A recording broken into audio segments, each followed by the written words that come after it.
Bismillahirrahmanirrahim. Kunci utama para pelaku pariwisata dan ekonomi kreatif agar tetap bertahan dan terus diminati oleh wisatawan adalah memiliki kemampuan beradaptasi, selalu berinovasi, dan melakukan kolaborasi pemasaran yang baik. Ketiga kemampuan itulah yang seharusnya diterapkan oleh Anda, khususnya para pengelola industri pariwisata Indonesia, melalui digital tourism. Sebentar, sebelum saya lanjutkan lebih ke dalam mengenai digital tourism, akan saya refreshing dulu apa itu ekonomi kreatif. Ekonomi kreatif merupakan sebuah industri yang berasal dari pemanfaatan kreativitas, keterampilan, serta bakat individu untuk menciptakan kesejahteraan serta lapangan pekerjaan melalui penciptaan dan pemanfaatan daya kreasi serta daya cipta individu tersebut. Ekonomi kreatif memberikan pemahaman bagi kita bahwa industri saya harus mampu menciptakan kesejahteraan bagi masyarakat sekeliling saya dan bukan hanya untuk diri saya sendiri.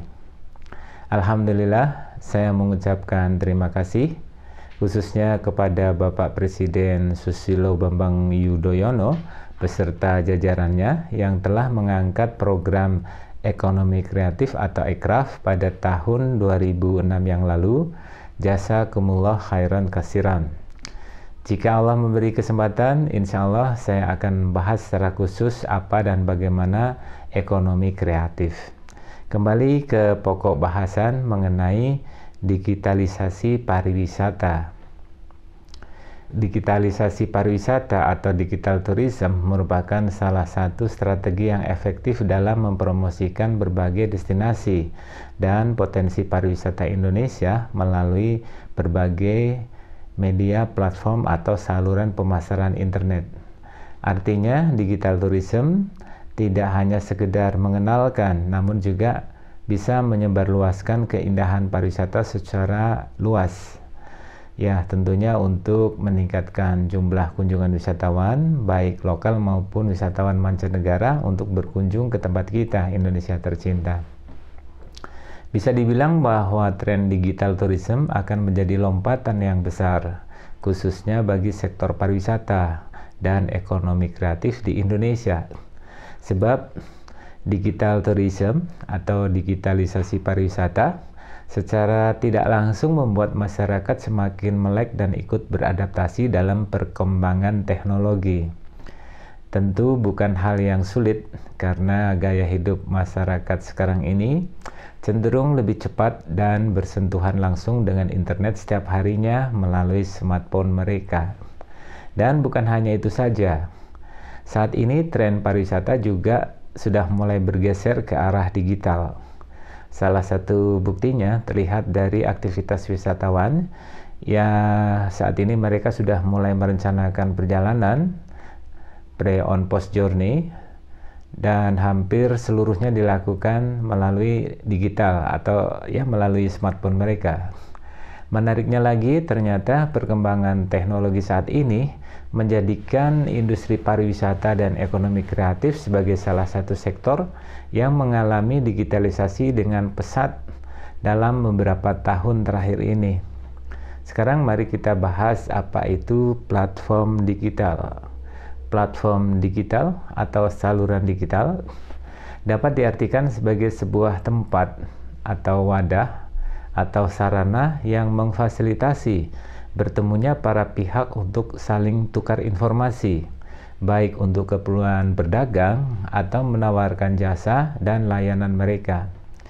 Kehadiran platform digital membuat seluruh kegiatan di atas yang tadi barusan saya sebut dilakukan dalam satu tempat, yaitu mempertemukan langsung antara pihak penjual dan pembeli, pemberi dan penerima informasi, atau penyedia maupun pemakai layanan jasa.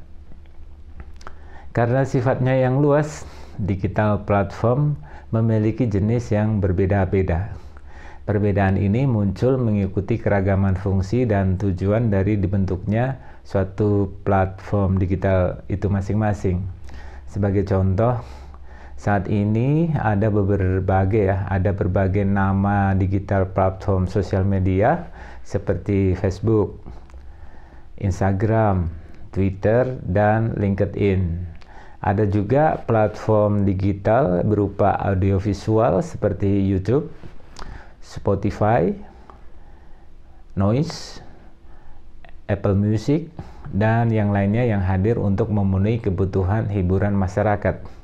Sayangnya nih, pemanfaatan atau pemaknaan dari platform digital masih sangat minim di tengah masyarakat kita, terutama di kalangan para pelaku usaha dan UMKM di masyarakat setempat atau masyarakat kita ini. Rata-rata mereka hanya memandang digital platform sebagai tempat berjualan saja dan memaknai platform sekedar lapak untuk meningkatkan omset dan jumlah penjualan, tapi belum bisa melakukan suatu transformasi digital secara optimal. Ketidakpahaman ini tidak jarang menimbulkan suatu dampak negatif berupa timbulnya kesalahan dari masyarakat dalam melakukan transformasi digital. Oke, broda dan sister, lalu bagaimana mengelola informasi melalui smartphone? Platform media sosial memiliki peranan yang cukup kuat untuk mempromosikan destinasi wisata yang Anda kelola.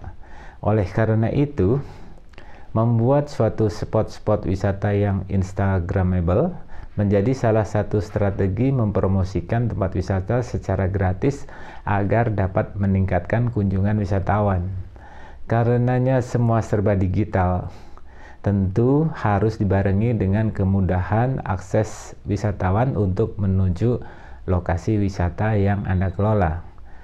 Ya, mulai dari memesan tiket perjalanan, memilih transportasi, menentukan akomodasi, hingga mencari informasi tentang destinasi wisata yang dituju, sekarang semuanya bisa dilakukan melalui smartphone. Dan bukan hanya itu saja. Saat ini semua dituntut untuk serba cepat, mudah dan aman termasuk soal pembayaran. Maka dari itu, teman-teman, telah banyak sektor pariwisata dan industri ekonomi kreatif yang beralih ke sistem pembayaran cashless environment atau pembayaran digital dengan menggunakan KRIS, Quick Response Code Indonesia Standard. Tercatat hingga pertengahan bulan Juli tahun 2021, sudah ada sekitar 8 juta merchant yang telah terintegrasi dengan layanan KRIS. Tempatmu sudah ada KRIS belum? Kalau belum, segera hubungi bank konvensional terdekat dan segera urus KRIS. Untuk memulai digitalisasi pariwisata, ayo kita bikin dan lakukan optimasi beberapa platform yang sifatnya adalah basic dan harus dilakukan. Yang pertama adalah profil bisnis Google. Dulu namanya Google Maps atau My Business. Kemudian channel YouTube, lakukan suatu podcast antar pengurus ya. Kemudian upload informasi tempat wisata serta industri pariwisata. Buatlah katalog produk digital melalui WhatsApp Business. Kemudian akun sosmed yang kekinian, serta jangan lupa membuat official website yang kekinian. Ingat ya, broda dan sister, jangan lakukan pemasaran secara masif sebelum melakukan 1. Pelatihan sadar wisata, pelatihan pengemasan produk industri pariwisata, penyusunan produk digital, kemudian pelatihan pelayanan prima bagi industri pariwisata teman-teman, dan teknik pemasaran internet, serta lakukan kolaborasi pemasaran atau yang lainnya. Selamat berjuang dan salam kompeten.